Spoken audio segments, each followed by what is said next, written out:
Hey guys, this is AJYT Abbott, and welcome back to another review. This is going to be my review of The Walking Dead, Season 10, Episode 3, Ghosts. If you are not caught up to Season 10, Episode 3, Ghosts, this review will contain spoilers. Giving you a warning, because I don't want to spoil the episode. It's a really good one. Alright, so we started off where there's like hordes of walkers heading towards Alexandria, and they're taking them out, and it goes hour by hour, or skips a few hours, every few times, and there's just more and more of them coming.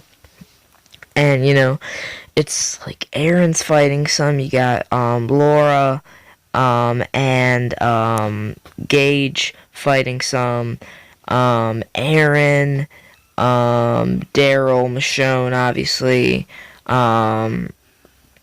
just really everyone's getting in on it, and they just don't know who's doing it. They think it's the Whispers, but Lydia doesn't think so. They have a meeting, about it.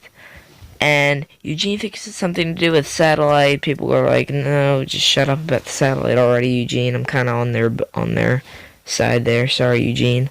Um, but this took a break from the Whispers, which I like. I like, focusing on our survivors a little bit more. Negan, of course, is in this episode. He has some great banter with Aaron because Gabriel partners Negan up with Aaron, to take out some of the hordes. And they get trapped, and Aaron gets, some thorns and stuff in his eye. I think it was shoot.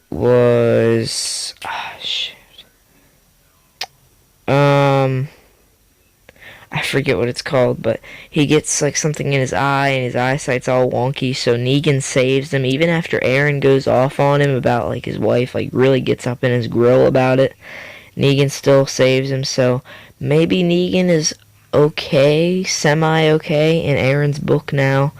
Because I mean, we heard him in the premiere. He was like, "I'm done with being the nice guy." Um, but he has to be the nice guy at some point, man. That's Aaron's character. He's been built on that since season 5. When he found our survivors, and I feel like he's really growing. As a really fine, well-developed character.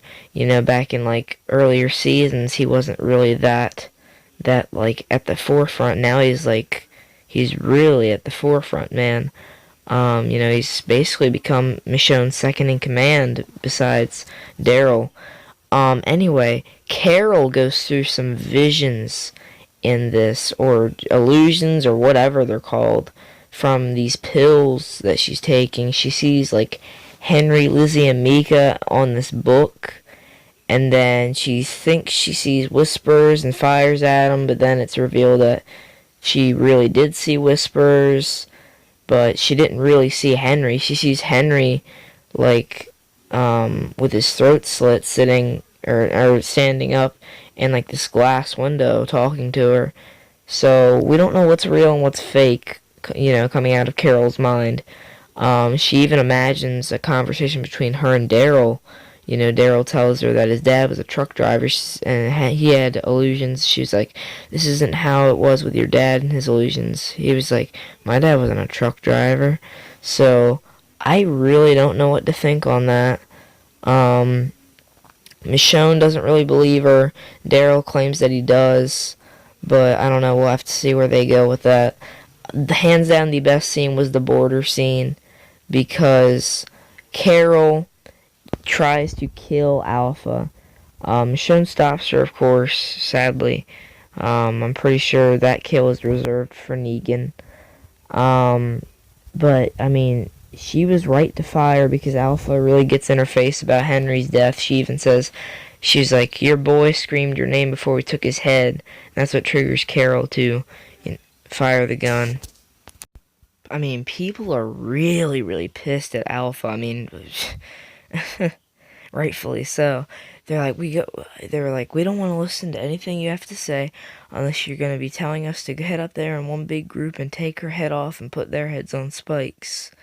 Because the highwaymen want justice, they're saying, in the hilltop too, because, they lost Tara and Enid. Um, and of course, Ezekiel from the hilltop wants justice because they killed Henry. Um, and there's this really weird scene that maybe supports the theory that Daryl and Carol will hook up this season. Carol wakes up, it's like a dream sequence thing, and she walks downstairs and Daryl's cooking breakfast and he hands her like money and to go to like the store. It's like, I guess, pretending like it's real life, sort of in the dream, not a zombie apocalypse or Walker apocalypse, and Henry's there. So I don't know, that may be hinting towards something, possibly. Um, and Alpha somehow knows that they crossed over the border during the winter storm. Because Michonne tries to say we've only crossed over the border once. And she says 3 times. What did I tell you about crossing my border? God, I hate that. But, also, there's this, really sweet scene where Judith, it's like two scenes. Judith at the beginning asks Michonne if it's okay, to go to sleep, or if it's safe, and it's not because, there's more hordes coming. And Judith just sits there all day, with RJ asleep there, inside the house safe. And then by the end of the episode where they've dealt with the hordes and everything, and they've gotten back, from, their meeting with Alpha, um, Judith asks, "Is it safe?" And Michonne says, "Yes, for now." And then they all lay down and go to sleep, which is, I just thought it was a really good scene. Sadiq and Sadiq and damn, I forget what the doctor guy is. But they have a heart-to-heart sort of thing. He talks about how he was a medic in the army and he watched his whole fleet die. Um, but yeah, I forget what his name is. Damn. But anyway, thank you guys very much for watching. Let me know what your thoughts were on this episode of The Walking Dead. Let me know down in the comments below. Goodbye.